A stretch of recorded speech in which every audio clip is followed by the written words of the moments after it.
सदस्य श्री प्रशांत पेडोले जी। आज जब हम वंदे मातरम की 150वीं वर्षगांठ मना रहे हैं तो यह केवल एक गीत की वर्षगांठ नहीं है, बल्कि यह भारत की आत्मा, हमारी मातृभूमि की पुकार और हमारी राष्ट्रीय चेतना का जागरण का दिन है। अध्यक्ष महोदया, वंदे मातरम यह दो शब्द उस समय के एक महामंत्र बन गए जब भारत अंग्रेजों की गुलामी में था। इन दो शब्दों ने देश को एक सूत्र में पिरोया, त्याग, बलिदान और मातृभूमि प्रेम की भावना को जन जन में जागृत करा। महात्मा गांधी ने कहा था, वंदे मातरम हमारे आंदोलन की आत्मा है। श्री अरविंदो ने इसे भारत माता की दिव्य पुकार कहा था। मौलाना अब्दुल कलाम और खां अब्दुल कलाम ने वंदे मातरम को राष्ट्र की प्रेरणा कहा था। अध्यक्ष महोदया, आज 150 वर्षों के बाद भी वंदे मातरम की प्रासंगिकता और भी बढ़ गई है। यह गीत हमें हमारे मातृभूमि के प्रति कर्तव्य की याद दिलाता है। जब मैं वंदे मातरम कहता हूं तो सबसे पहले मुझे वो किसान की याद आती है जो अपनी धरती को अपने खून से सींचता है, लेकिन जब उसी धरती माँ की फसल कभी बाढ़ में बह जाती है, कभी सूखे में जल जाती है, कभी बेमौसम बारिश से टूट जाती है, तो कभी रोगों की मार से बर्बाद हो जाती है।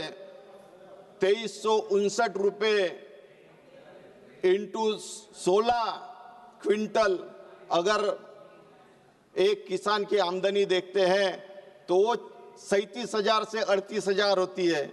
उसका खर्च 25,000 से 30,000 एक एकरी होता है। अगर प्रतिदिन की आय हम उसकी देखते हैं तो मात्र 40 रुपए है। क्या यही सपना हमारे स्वतंत्र वीर सैनिकों ने देखा था, जिन्होंने हमारे लिए बलिदान दिया? मोदी जी, कैसा देश आपने बना दिया है।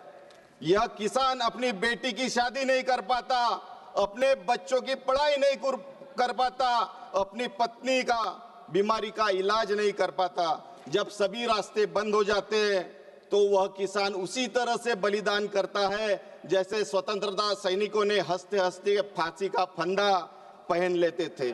कितनी दर्दनाक है ये देश को खिलाने वाले अन्नदाता की स्थिति, जो आज अपनी माँ के खातिर प्राण त्याग देता है।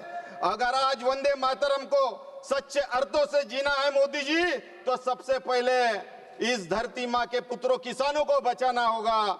वंदे मातरम हमें केवल धरती माता का स्मरण नहीं कराता, वह हमें हर उस रूप की रक्षा की जिम्मेदारी देता है जिसे हम माँ कहते हैं। अध्यक्ष महोदया, आज मुझे मणिपुर की वो महिलाएं याद आती है जिन्हें हिंसा, जातीय तनाव और सुरक्षा से नग्न कर दिया था। शब्दों में वह वेदना बयान नहीं की जा सकती। मुझे वह कामाकाजी महिला याद आती है जो रोजगार से लौटते समय भूखे भेड़ियों जैसे मानसिकता का शिकार बनती है। दलित महिलाओं पर अत्याचार की घटनाएं हर दिन बढ़ रही है। अध्यक्ष महोदया, जब देश की बेटी सुरक्षित नहीं है तो भारत माता कैसे सम्मानित होगी?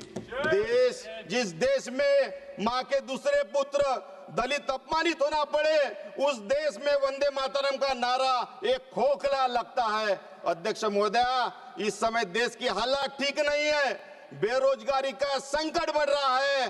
देश का युवा मातृभूमि के लिए योगदान देने को उत्सुक है, पर उसे सैनिक नहीं, उसे अग्निवीर बना दिया जाता है, जो 4 साल के बाद सेना से निकाल दिया जाता है। महंगाई पूरी कमाई को खा जाती है। अन्नदाता, किसान, मजदूर और गरीब टूट रहे हैं। देश में सांप्रदायिक तनाव बढ़ रहा है। वंदे मातरम का यह गीत जो जोड़ता था, आज राजनीति समान में बांट रहा है। पर्यावरण एक विनाश के चरम पर है। नदियों को माँ कहते हैं तो माँ क्यों प्रदूषण से दम तोड़ रही है?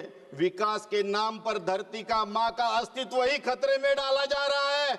चुनाव आयोग जैसी संस्थाओं को कमजोर किया जा रहा है। पत्रकार हो या फिर समाज सेवी, सरकार के खिलाफ उठाने वाली हर आवाज को दबा दिया जाता है। अध्यक्ष महोदया, वंदे मातरम तब सार्थक होगा जब किसान सुरक्षित हो, दलित सम्मानित हो, महिलाएं सुरक्षित हो, युवाओं को हर अवसर मिले, जनता को न्याय मिले, देश में कानून का राज रहे, सरकार आलोचना को सुनने का साहस दिखाए। अध्यक्ष महोदया, वंदे मातरम केवल देश के भूमि को प्रणाम नहीं, जनता के हर रूप को प्रणाम है जो इस देश को जीवित रखता है। अध्यक्ष महोदया, मिट्टी में माँ है, किसान में माँ है, बेटी में भी माँ है, दलित भी माँ है। वंदे मातरम कहने का हक तब कमाएंगे जब हर माँ का सम्मान सच में निभाएंगे, हर माँ का सम्मान सच में निभाएंगे। मोदी जी आपातकालीन की बात करते हैं, 2047 की बात करते हैं, संविधान सिखाता है। चलो धन्यवाद सभापति महोदय।